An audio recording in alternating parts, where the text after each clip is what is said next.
तो बच्चों आज की इस क्लास में हम कराने जा रहे हैं कक्षा 6 झारखंड बोर्ड का गणित का प्रश्नावली 12.3। इससे पहले हमने बाकी के चैप्टर्स कराए। अगर आपने उसे नहीं देखा तो डिस्क्रिप्शन पे आपको उसकी लिंक मिल जाएगी या प्ले लिस्ट में जाकर आप सीरियली देख सकते हैं। तो इस चैप्टर में आपका 2 ही क्वेश्चन है, तो जल्दी से इसको देख लेते हैं। तो पहला नंबर क्वेश्चन है आयत को परिभाषित कीजिए और दूसरा नंबर है सभी आयत समांतर चतुर्भुज है, क्या यह कथन सत्य है। ठीक है, यही 2 क्वेश्चन है, तो चलिए बना लेते हैं इसको। तो पहला था कि आयत को परिभाषित कीजिए, ठीक ना। एक जो आयत होता है उसका परिभाषा लिखना है। सिंपल सी बात यह है कि आयत किसे कहा जाता है। तो इसका हम लिख सकते हैं कि एक समांतर चतुर्भुज। समांतर चतुर्भुज पता है ना, समांतर किसको बोलते हैं, बहुत बार बता चुके हैं। अगर आप हमको फॉलो कर रहे हैं तो आपको पता चल ही गया होगा। समांतर मतलब रेलवे का प्लेटफॉर्म देखिए ना, सीधा जाता है, ये आपस में कहीं नहीं, सॉरी पटरी आपस में कहीं नहीं मिलते और बीच में हर जगह बराबर रहता है, इसी को ही समांतर कहते हैं। ठीक है, तो कह रहा है कि एक समांतर चतुर्भुज जिसके चारों कोण समकोण होते हैं आयत कहलाते हैं। मतलब एक समांतर चतुर्भुज होना चाहिए। जैसे इस चतुर्भुज में क्या आपको दिख रहा है कि ए बी जो है वह समांतर है डी सी के, ठीक है, तथा आपका ए डी जो है समानांतर है सी बी के। ठीक है, मतलब डी सी समानांतर है ए बी के, मतलब ए बी समानांतर डी सी को या डी सी समांतर ए बी को, और ए डी समानांतर है सी बी के। ठीक ना, ए डी समानांतर है सी बी की या बी सी, आप लोग जो लिख सकते हैं। ठीक है, तो ये भुजा समांतर है, ये भुजा समांतर, मतलब इन दोनों के बीच की दूरी बराबर है हर जगह पे, और इन दोनों के बीच की दूरी बराबर है हर जगह पे। और तथा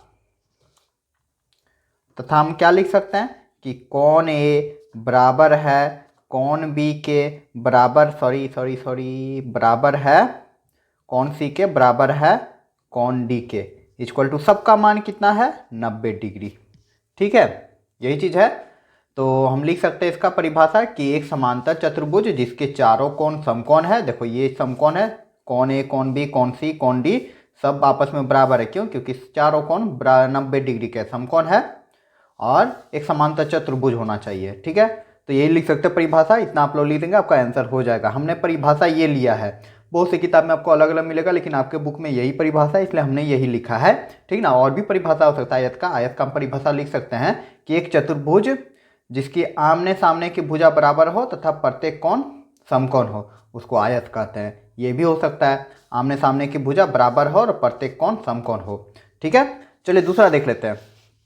तो दूसरा क्वेश्चन था कि सभी आयत समांतर चतुर्भुज है, क्या यह कथन सत्य है।